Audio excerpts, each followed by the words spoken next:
Hello welcome back Aisha's കിച്ചണിലേക്ക് എല്ലാവർക്കും സ്വാഗതം. എല്ലാവരും സുഖമായിട്ടിരിക്കുമെന്ന് വിശ്വസിക്കുന്നു. അപ്പോൾ ഇന്നും ഒരു വ്ളോഗ് തന്നെയാണ്. ഇന്നത്തെ വ്ളോഗിൽ ഗസ്റ്റ് വന്നിട്ടുള്ള ബാക്കിയുള്ള വിശേഷങ്ങളും പിന്നെ നല്ലൊരു റെസിപ്പി ഉണ്ട്, ചിക്കൻ 65ൻ്റെ റെസിപ്പിയാണ്. അപ്പം എപ്പോഴും പറയുന്ന പോലെ തന്നെ വീഡിയോ മൊത്തത്തിൽ കാണാം, എന്നിട്ട് നിങ്ങളുടെ അഭിപ്രായങ്ങൾ താഴെ കമൻറ്റ് ബോക്സിൽ എഴുതി അറിയിക്കാനും മറക്കരുത്. പിന്നെ നമ്മുടെ ചാനൽ ഇതുവരെ സബ്സ്ക്രൈബ് ചെയ്യാത്തവരുണ്ടെങ്കിൽ നിങ്ങൾക്ക് ഈ ചാനൽ ഇഷ്ടമാകുന്നുണ്ടെങ്കിൽ ഒന്ന് സബ്സ്ക്രൈബ് ചെയ്യണേ. അവിടെ കാണുന്ന റെഡ് സബ്സ്ക്രൈബ് ബട്ടൺ ഒന്ന് പ്രസ് ചെയ്യുക. അതിൻ്റെ കൂടെ ചെറിയൊരു ബെല്ലൈക്കൺ ഉണ്ട്, അതുകൊണ്ടൊന്ന് പ്രസ് ചെയ്യുക. അപ്പോൾ ഇതുപോലെ കാണാം, ഇതിൽ ഓൾ വേണം പ്രസ് ചെയ്യാൻ. അപ്പോൾ ആദ്യം നമുക്ക് റെസിപ്പിയിലേക്ക് പോവാം. ഞാൻ ഈ ചിക്കൻ 65ൻ്റെ റെസിപ്പി 3 വർഷം മുമ്പ് യൂട്യൂബൊക്കെ സ്റ്റാർട്ട് ചെയ്ത സമയത്തൊക്കെ ഇട്ടിട്ടുണ്ടായിരുന്നു. അതിൽ വോയിസ് കൊടുത്തിട്ടില്ലായിരുന്നു കേട്ടോ. അപ്പോൾ സെയിം റെസിപ്പി തന്നെയാണ് ഫോളോ ചെയ്യുന്നത്, കുറച്ചൊന്ന് ചേഞ്ച് ആക്കിയിട്ട് വോയിസും കൂടി കൊടുത്തിട്ടാണ് ഇപ്പോൾ ഇടുന്നത് കേട്ടോ. അപ്പോൾ നമുക്ക് ആദ്യം ചിക്കൻ മാരിനേഷൻ ഒന്ന് നോക്കാം. അപ്പോൾ ഒരു ബൗളെടുത്തിട്ട് അതിലേക്ക് നമുക്ക് ഒരു 2.5 table spoon Kashmiri chilli powder ചേർക്കുന്നുണ്ട്. പിന്നെ അതിലേക്ക് 1/2 ടീസ്പൂണ് മഞ്ഞൾപ്പൊടിയും 1/2 ടീസ്പൂണ് ഗരം മസാലപ്പൊടിയും ചേർത്തിട്ടുണ്ട്. പിന്നെ ഇതിലേക്ക് മെയിനായിട്ട് വേണ്ടത് വലിയ ജീരകം വറുത്തിട്ട് ചെറുതായിട്ടൊന്ന് ചൂടാക്കിയിട്ട് ഒന്ന് പൊടിച്ചെടുത്തതാണ്. അത് ഒരു ടേബിൾ സ്പൂണോളം ചേർക്കുന്നുണ്ട്. അത് മസ്റ്റായിട്ടും ചേർക്കണം കേട്ടോ. പിന്നെ ഇഞ്ചി വെളുത്തുള്ളി പേസ്റ്റ് അതൊരു 3 ടീസ്പൂണ് ചേർക്കുന്നുണ്ട്. ഇതൊക്കെ ഇപ്പം ഒരു 1/2 കിലോ ചിക്കനിലോട്ടുള്ള മാരിനേഷനാണ്. പിന്നെ ഞാനിപ്പോൾ ഇവിടെ കാശ്മീരി ചില്ലി പൗഡറാണ് ചേർത്തിട്ടുള്ളത്. അപ്പോൾ നിങ്ങൾക്ക് വേണമെങ്കിൽ സാധാ എരിവുള്ള ചില്ലി പൗഡറും ചേർക്കാം, പക്ഷേ കളറിനായിട്ട് നമ്മൾ കാശ്മീരി കുറച്ച് ചേർക്കുന്നത് നല്ലതാണ്. പിന്നെ ആവശ്യത്തിനുള്ള ഉപ്പും പിന്നെ 2 ടീസ്പൂണ് വിനാഗിരിയും കൂടി ചേർത്തിട്ട് നന്നായിട്ടൊന്ന് മിക്സ് ചെയ്ത് കൊടുക്കാം. ഇനിയുണ്ട് നമുക്ക് പൊടികൾ ചേർക്കാൻ. ഇതൊന്ന് നന്നായിട്ട് മിക്സ് ചെയ്തിട്ട് നമുക്ക് ബാക്കിയുള്ള ചേർത്ത് കൊടുക്കാം. പിന്നെ ഇതിലേക്ക് മാഗി ചിക്കൻ സ്റ്റോക്ക് ഉണ്ടല്ലോ, അത് വേണമെങ്കിൽ ഒരു പീസ് ചേർക്കാം. അങ്ങനെ വരുമ്പോൾ ഉപ്പ് ചേർക്കുമ്പോൾ ഒന്ന് ശ്രദ്ധിച്ച് ചേർക്കണം, കുറച്ച് മാത്രം ചേർത്താൽ മതി. അതിൽ ചിക്കൻ സ്റ്റോക്കിൽ ഉപ്പുണ്ടാകും. പിന്നെ ഇതിലേക്ക് 2 ടേബിൾ സ്പൂണ് അധികം പുളിയില്ലാത്ത തൈര് ചേർക്കുന്നുണ്ട്. പുളിയുള്ള തൈരാണെങ്കിൽ 1 ടേബിൾ സ്പൂൺ ചേർത്താൽ മതി. എന്നിട്ട് വീണ്ടും ഒന്നുകൂടെ മിക്സ് ചെയ്യുക. നമ്മളിപ്പോൾ ഇത് ഇടയ്ക്കിടയ്ക്ക് മിക്സ് ചെയ്തതിന് കാരണം എന്ന് വെച്ചാൽ ഇതിൻ്റെ ആ ഒരു തിക്നെസ് വല്ലാണ്ട് തിന്നാക്കണ്ടെന്ന് വിചാരിച്ചിട്ട് നല്ല കട്ടിയിൽ തന്നെ വേണം കേട്ടോ അത്. പിന്നെ ഇതിലേക്ക് ഞാനൊരു 4 ടേബിൾ സ്പൂണ് കടലമാവും അതേപോലെ തന്നെ 4 ടേബിൾ സ്പൂണ് കോൺഫ്ലവറും കൂടി ചേർക്കുന്നുണ്ട്. അപ്പോൾ ഈ ഒരു മാരിനേഷൻ നല്ല കട്ടിയിലാവണം, എന്നാലേ നമുക്ക് ചിക്കനിലൊക്കെ നല്ലൊരു കോട്ടിംഗ് ഒക്കെ വരുള്ളൂ. അപ്പോൾ ഇത് നന്നായിട്ടൊന്ന് മിക്സ് ചെയ്യുക. അപ്പോൾ ഇത് അത്യാവശ്യം നല്ല കട്ടിയുണ്ട്. അപ്പോൾ ആ ഒരു സ്റ്റേജിൽ നമ്മൾ വെള്ളം ഒഴിക്കേണ്ട. അതിലേക്ക് നമുക്ക് ഒരു മുട്ട പൊട്ടിച്ച് ഇതിലേക്ക് ഒഴിച്ചു കൊടുക്കുക. അപ്പോൾ നമ്മൾ ഇതിലേക്ക് മുട്ട ചേർക്കുമ്പം കുറച്ചുകൂടെ ഒന്ന് ലൂസാവും. അപ്പോൾ അതുകൊണ്ട് വെള്ളം ആദ്യം തന്നെ ചേർക്കരുത്. വെള്ളം ഇതിലേക്ക് ഒട്ടും തന്നെ ചേർക്കേണ്ട ആവശ്യം വരുന്നില്ല, തൈരൊക്കെ ചേർക്കുന്നുണ്ടല്ലോ. അപ്പോൾ ഇത് നന്നായിട്ട് മിക്സ് ചെയ്തിട്ടുണ്ട്. ഉപ്പൊക്കെ ചേർക്കുമ്പോൾ പാകത്തിന് ചേർക്കാം കേട്ടോ. ഉപ്പ് ഒരുപാട് ആവാതിരിക്കാൻ നോക്കുക. പിന്നെ ഞാനിപ്പോൾ ഇവിടെ ചിക്കന് 1/2 കിലോ ചിക്കന് ചെറിയൊരു പീസ് മാത്രമേ എല്ലുള്ളത് എടുത്തിട്ടുള്ളൂ. ബാക്കിയുള്ളതൊക്കെ എല്ലില്ലാത്ത ചിക്കൻ പീസസാണ് എടുത്തിട്ടുള്ളത്. ശരിക്കും ഇതിലേക്ക് എല്ലുള്ള ചിക്കൻ പീസസാണ് കുറച്ചുകൂടെ ടേസ്റ്റി. അപ്പോൾ ഞാനിപ്പോൾ ഇവിടെ എല്ലില്ലാത്ത ചിക്കൻ പീസസാണ് എടുത്തിട്ടുള്ളത് കേട്ടോ. അപ്പോൾ വളരെ കുഞ്ഞതായിട്ട് കട്ട് ചെയ്യണം. എന്നിട്ട് നല്ലോണം ഈ ചിക്കനിൽ ഈ മസാല തേച്ച് പിടിപ്പിക്കണം. പിന്നെ ഞാൻ ചെറിയൊരു നമ്മൾ 65 ഒക്കെ കഴിക്കുമ്പം റെസ്റ്റോറൻറ്റ് സ്റ്റൈലിൽ കഴിക്കുമ്പം കുറച്ചൊരു കളറൊക്കെ ഉണ്ടാകും. അപ്പോൾ അതിനായിട്ട് കുറച്ച് മാത്രം റെഡ് ഫുഡ് കളർ ചേർത്തിട്ടുണ്ട്. ഇതിപ്പോൾ ചേർത്തിട്ടുള്ളത് ഓറഞ്ച് റെഡ് ഫുഡ് കളറാട്ടോ. അപ്പോൾ നല്ലോണം മാരിനേറ്റ് ചെയ്യുക. പിന്നെ നല്ലൊരു കോട്ടിങ് കിട്ടണമെങ്കിൽ അത്യാവശ്യം നല്ല തിക്കിൽ തന്നെ നമുക്ക് ഈ ഒരു മസാല തേച്ച് പിടിപ്പിക്കണം കേട്ടോ. ചിക്കനിൽ നന്നായിട്ട് കോട്ടിങ്ങൊക്കെ വരണം. ഇത് നമുക്കൊരു 10 മിനിറ്റ് ഒന്ന് ഫ്രിഡ്ജിൽ വയ്ക്കാം. അപ്പോൾ ഇനി നമുക്ക് ഇത് ഫ്രൈ ചെയ്തെടുക്കാം. അപ്പോൾ അതിനായിട്ട് ഒരു ഫ്രൈങ് പാനാണ് എടുത്തിട്ടുള്ളത്, പരന്നൊരു പാത്രം എടുത്തിട്ടുള്ളത്. അതിലേക്ക് അത്യാവശ്യം ഓയിൽ ഒഴിച്ച് കൊടുക്കുക. എന്നിട്ട് നമുക്ക് ആദ്യം ഇതിലേക്ക് കറിവേപ്പില ഇട്ടിട്ടൊന്ന് ഫ്രൈ ചെയ്തെടുക്കണം. അപ്പോൾ പ്രത്യേക ഒരു മണമായിരിക്കും കേട്ടോ, നമ്മുടെ ചിക്കൻ തന്നെ നല്ലൊരു മണമായിരിക്കും. അപ്പോൾ കറിവേപ്പില ഒന്ന് ഫ്രൈ ചെയ്തെടുക്കുക. അതിൻ്റെ കൂടെ തന്നെ കുറച്ച് പച്ചമുളകും കൂടി ഒന്ന് കീറിയിട്ട് ഇട്ട് കൊടുത്തിട്ടുണ്ട്. അപ്പോൾ അതിൻ്റെയൊക്കെ ഒരു മണം ഉണ്ടല്ലോ, അത് പ്രത്യേക ഒരു മണമാണ്. അപ്പോൾ ഞാൻ കറിവേപ്പിലയും ഈ പച്ചമുളകും ഇതുപോലെ വറുത്തെടുത്തത് അത് കോരിയിട്ട് മാറ്റി വയ്ക്കുന്നുണ്ട്. ഡെക്കറേഷനായിട്ട് നമുക്ക് വെച്ച് കൊടുക്കാനുള്ളതാണ്. വേണമെങ്കിൽ അതിൽ തന്നെ ഇട്ട് കൊടുക്കാം കേട്ടോ, കുഴപ്പമൊന്നുമില്ല. ചിക്കൻ ഇട്ട് കൊടുക്കുന്നതിന് കുഴപ്പമില്ല. അപ്പോൾ ചിക്കൻ നല്ലോണം കോട്ടിങ്ങോട് കൂടിയിട്ട് വേണം നമ്മൾ ഈ ചൂടായിട്ടുള്ള എണ്ണയിലേക്ക് ഇട്ട് കൊടുക്കാൻ. എണ്ണ ചൂടില്ലെങ്കിൽ പിന്നെ ആ കോട്ടിങ്ങൊക്കെ പോവും. അപ്പോൾ അതൊക്കെ ഒന്ന് ശ്രദ്ധിക്കുക. നല്ല ചൂടായിട്ടുള്ള എണ്ണയിലേക്ക് വേണം ഇട്ട് കൊടുക്കാൻ. എന്നിട്ട് വേണമെങ്കിൽ ഫ്ലെയിം ഒന്ന് ചെറുതായിട്ടൊന്ന് കുറച്ച് വെച്ചാലും കുഴപ്പമില്ല. മീഡിയം ഫ്ലെയിമിൽ വെച്ചിട്ട് വേണം നമ്മളിത് ചിക്കൻ ഫ്രൈ ചെയ്തെടുക്കാൻ കേട്ടോ. കാരണം ഇതൊക്കെ വളരെ സിമ്പിളായിട്ടുള്ള കാര്യങ്ങളാണ്. പക്ഷേ ചില സമയത്തൊക്കെ ചിലർ പറയാറുണ്ട് ചിക്കൻ്റെ കോട്ടിങ് പോകുന്നുണ്ടെന്നൊക്കെ.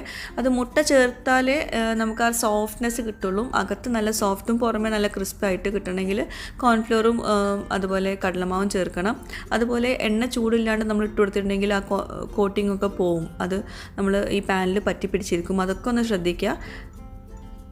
അപ്പോൾ 2 വശവും തിരിച്ചു മറിച്ചിട്ടിട്ട് ഒന്ന് ഗോൾഡൻ കളർ ആവുന്ന വരെ, കളറൊന്ന് മാറുന്ന വരെ ഒന്ന് ഫ്രൈ ചെയ്തെടുക്കുക. നല്ല ക്രിസ്പാവും, പുറമേ അകത്ത് നല്ല സോഫ്റ്റും ആവും. അപ്പോൾ ഞാൻ ഒരു ബാച്ച് ഫ്രൈ ചെയ്തെടുത്തിട്ടുണ്ട്. അത് നമുക്ക് മാറ്റി വയ്ക്കുക. എന്നിട്ട് രണ്ടാമത്തെ ബാച്ചും ഇതുപോലെ ഇട്ട് കൊടുക്കുക. പിന്നെ ചിക്കൻ നമ്മൾ മസാലയോട് കൂടിയിട്ട് ഇട്ട് കൊടുക്കണം. എല്ലാം കൂടി ഒരുമിച്ച് ഇട്ട് കൊടുക്കരുത്. ഓരോന്നോരോന്നിട്ട് വേണം നമ്മൾ ഈ ചൂടായിട്ടുള്ള എണ്ണയിലേക്ക് ഇട്ട് കൊടുക്കാൻ കേട്ടോ. അപ്പോൾ ചിക്കൻ 65 ഇപ്പോൾ റെഡി ആയിട്ടുണ്ട്. ഇത് ഇങ്ങനെ തന്നെ സെർവ് ചെയ്യാം, അല്ലെങ്കിൽ ഇതിനെ കൂടെ ഒരു സോസും കൂടി ഒന്ന് ചേർത്തിട്ട് വേണമെങ്കിൽ സെർവ് ചെയ്യാം. ഞാനിപ്പോൾ ഒരു 3 ടേബിൾ സ്പൂണ് ടൊമാറ്റോ സോസും പിന്നെ കുറച്ച് പഞ്ചസാര, ഒരു 1/4 ടീസ്പൂൺ പഞ്ചസാര, 1/4 teaspoon Kashmiri chilli powder, 1/4 teaspoon വലിയ ജീരകം പൊടിച്ചത്, പിന്നെ ഒരു 1/4 ടീസ്പൂണ് ഉണക്കമുളക് ക്രഷ് ചെയ്തത്. അപ്പം എല്ലാം കുറേശ്ശെ മതി കേട്ടോ. ഇതെല്ലാം കൂടി ഒന്ന് നന്നായിട്ടൊന്ന് മിക്സ് ചെയ്ത് കൊടുക്കുക. ഈ ഒരു സോസ് കുറച്ച് എണ്ണയിൽ, കുറച്ച് മാത്രം എണ്ണ മതി കേട്ടോ. ഒരു 1/2 ടീസ്പൂൺ എണ്ണയൊക്കെ മതി. അതിൽ ഇതൊന്ന് സോസ് ഒന്ന് ഒഴിച്ചു കൊടുക്കുക. ചിക്കൻ ഫ്രൈ ചെയ്തിട്ടുള്ള എണ്ണ ബാക്കിയുള്ളത് മാറ്റിയിട്ടുണ്ട്. കുറച്ച് എണ്ണ മാത്രം വെച്ചിട്ടാണ് അതിലേക്കാണ് ഈ സോസ് ഒഴിച്ചു കൊടുക്കുന്നത്. അതുപോലെ തന്നെ സോസിൻ്റെ കൂടെ കുറച്ചുകൂടെ വെള്ളം ഒഴിച്ചിട്ട് നന്നായിട്ടൊന്ന് മിക്സ് ചെയ്ത് കൊടുക്കുക. ഒരുപാട് വെള്ളം ഒഴിക്കരുത്, നല്ല തിക്കായിട്ട് തന്നെ വേണം ഈ ഒരു സോസ്. അതൊന്ന് ചൂടായിട്ട് ഒരു മിനിറ്റ് ഒന്ന് ഇതുപോലെ ഒന്ന് വഴറ്റിയെടുത്ത ശേഷം നമുക്കിതിലേക്ക് ചിക്കൻ ഇട്ട് കൊടുക്കുക. ഈ ഒരു സംഭവം ഓപ്ഷണലാണ്, പക്ഷേ ഇങ്ങനെ ചേർക്കുമ്പോൾ ഒരു പ്രത്യേക ടേസ്റ്റ് തന്നെയാണ്. പിന്നെ ഇത് ഭയങ്കര സോസി ആയിട്ട് എടുക്കരുത് കേട്ടോ, ജസ്റ്റ് ഒരു കോട്ടിങ് അത്രയേ ഉള്ളൂ. അപ്പോൾ നമ്മൾ ഫ്രൈ ചെയ്ത് വെച്ചിട്ടുള്ള ഈ ചിക്കൻ 65 നമുക്കിതിലേക്ക് ചേർത്ത് കൊടുക്കാം. നമ്മൾ റെസ്റ്റോറൻറ്റിൽ നിന്നൊക്കെ കിട്ടുമ്പോൾ ചില സമയത്ത് ഇങ്ങനെ ഉള്ളൊരു ടെക്സ്ചറിൽ കിട്ടാറുണ്ട്. അപ്പം ഇങ്ങനെ നിർബന്ധമില്ല, പക്ഷേ ചേർത്ത് കൊടുത്താൽ ഒരു പ്രത്യേക ടേസ്റ്റ് തന്നെയാണ്. അപ്പോൾ ഇത് പെട്ടെന്ന് ചെയ്തെടുക്കണം. കുറേ നേരം വെച്ചിട്ട് ചിക്കൻ ഈ സോസിലിട്ടിട്ട് നന്നായിട്ട് ഇങ്ങനെ വഴറ്റിയൊന്നും എടുക്കേണ്ട ആവശ്യമില്ല. അപ്പോൾ ഒരു മിനിറ്റ് സോസ് റെഡിയാക്കാനും 1 മിനിറ്റ് നമ്മൾ ചിക്കനൊന്ന് ഇതിലൊന്ന് ഇങ്ങനെ ഒന്ന് സോട്ട് ചെയ്തെടുക്കാനും മതി. അപ്പോൾ നമ്മുടെ ചിക്കൻ 65 റെഡി ആയിട്ടുണ്ട്. ഇത്രയേ ഉള്ളൂ. അപ്പോൾ നന്നായിട്ട് സോസിൽ നന്നായിട്ട് മിക്സ് ചെയ്തിട്ടുണ്ട്. അപ്പോൾ നമ്മുടെ ചിക്കൻ 65 റെഡി ആയിട്ടുണ്ട്. ഞാനിത് നേരത്തെ പറഞ്ഞല്ലോ, 3 വർഷം മുമ്പ് യൂട്യൂബ് ചാനലൊക്കെ തുടങ്ങിയ സമയത്ത് ഇട്ടിട്ടുള്ളൊരു പോസ്റ്റായിരുന്നു. എനിക്ക് കുക്കിംഗ് ഒന്നും അറിയാത്ത സമയത്ത് ഞാൻ ആദ്യമായിട്ട് പഠിച്ചൊരു റെസിപ്പിയായിരുന്നു ഈ ചിക്കൻ 65ൻ്റെ. അപ്പോൾ അതുകൊണ്ട് എപ്പോൾ ഗസ്റ്റ് വന്നാലും ഞാൻ വേഗം ഉണ്ടാക്കുന്നത് ചിക്കൻ 65 ആയിരിക്കും. അതുകൊണ്ട് തന്നെ ഇത് അത്രയും എക്സ്പേർട്ട് ആയിട്ടുണ്ട് ഈ ഒരു ചിക്കൻ 65 ഉണ്ടാക്കാൻ വേണ്ടിയിട്ട്. അപ്പോൾ അത്രയും പെർഫെക്റ്റ് റെസിപ്പിയാണ്. എല്ലാവരും ഒന്ന് ട്രൈ ചെയ്ത് നോക്കാം. അതുപോലെ നമ്മൾ നേരത്തെ ഫ്രൈ ചെയ്ത് വെച്ചിട്ടുള്ള കറിവേപ്പിലയും പച്ചമുളകും ഒക്കെ അതിന് മുകളിലൊന്ന് ഡെക്കറേഷനായിട്ട് ഇട്ട് കൊടുക്കുക. കുറച്ച് ലെമൺ സ്ലൈസസൊക്കെ വെച്ച് കൊടുത്തിട്ട് സെർവ് ചെയ്യുക. അപ്പോൾ പുറമേ ഇച്ചിരി ക്രിസ്പി ആയിട്ടും അകത്ത് നല്ല സോഫ്റ്റും ജ്യൂസി ആയിട്ടുള്ള ചിക്കനാണ്. പിന്നെ നമ്മളിതിലേക്ക് മൈദ ഒന്നും ചേർത്തിട്ടില്ല കേട്ടോ. കടലമാവ് നിർബന്ധമാണ്. കടലമാവും കോൺഫ്ലോറും ഒരേ അളവിൽ തന്നെ എടുക്കാനും ശ്രദ്ധിക്കുക കേട്ടോ.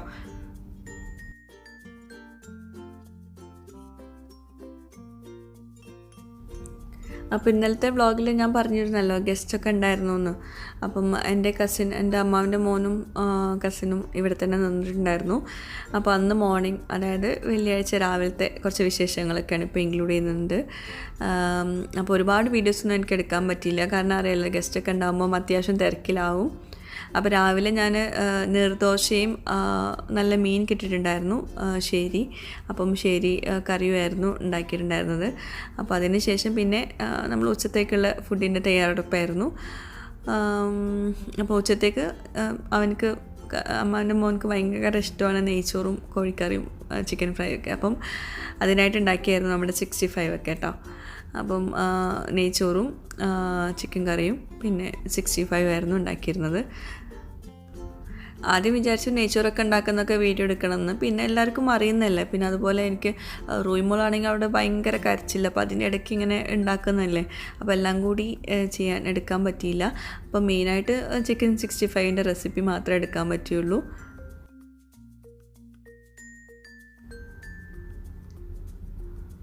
പിന്നെ ചിക്കൻ കറി ആണെങ്കിൽ കുക്കറിലാണ് ഉണ്ടാക്കിയിട്ടുള്ളത്. അത് ഞാൻ മുമ്പ് എപ്പോഴോ ഷെയർ ചെയ്തിട്ടുണ്ടായിരുന്നു. കുക്കറിലുള്ള ചിക്കൻ കറിയുടെ റെസിപ്പി സിമ്പിളായിട്ട് ഉണ്ടാക്കാൻ പറ്റുന്നത്. അതിൻ്റെ മുകളിൽ കുറച്ച് നേരത്തെ നമ്മൾ ഫ്രൈ ചെയ്ത് വെച്ചിട്ടുള്ള കറിവേപ്പിലയും കൂടി ഇട്ട് കൊടുക്കുന്നുണ്ട്.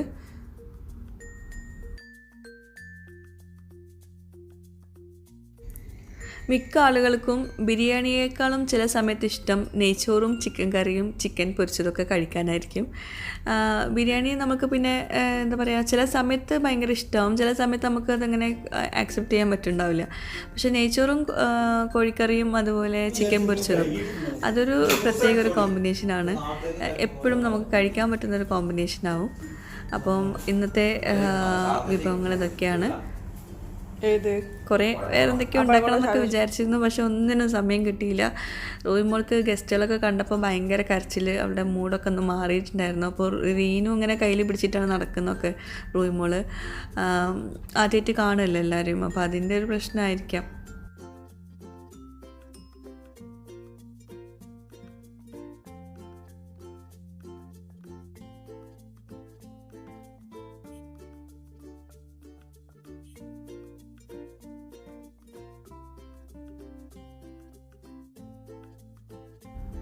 പിന്നെ ഞാൻ കഴിഞ്ഞ വ്ളോഗിൽ ഈ ഒരു ഫ്രൈഡേ പിക്കിളിനെ പറ്റിയിട്ട് പറഞ്ഞിട്ടുണ്ടായിരുന്നു, റിവ്യൂ ചെയ്തിട്ടുണ്ടായിരുന്നു. അപ്പോൾ നമ്മുടെ പിക്കിളാണ്. പിക്കിൾ ഇപ്പോൾ അത്യാവശ്യം കഴിഞ്ഞു കേട്ടോ, ഗസ്റ്റൊക്കെ വന്നപ്പം.